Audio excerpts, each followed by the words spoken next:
আমার দেশে আমি রাজাকার। আমি চেয়েছি যে অধিকার, দেখছি চোরেরা ভাগ করে নিয়েছে 18 কোটি মানুষের অধিকার।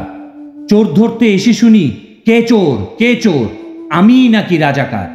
স্বাধীনতার 50 পেরিয়েও যখন আমি পাইনি আমার স্বাধীনতা, তখন আমার দেশের প্রধানমন্ত্রী বলে আমার দেশে আমিই রাজাকার। গর্জে ওঠো বাঙালি, গর্জে ওঠো আরও একবার।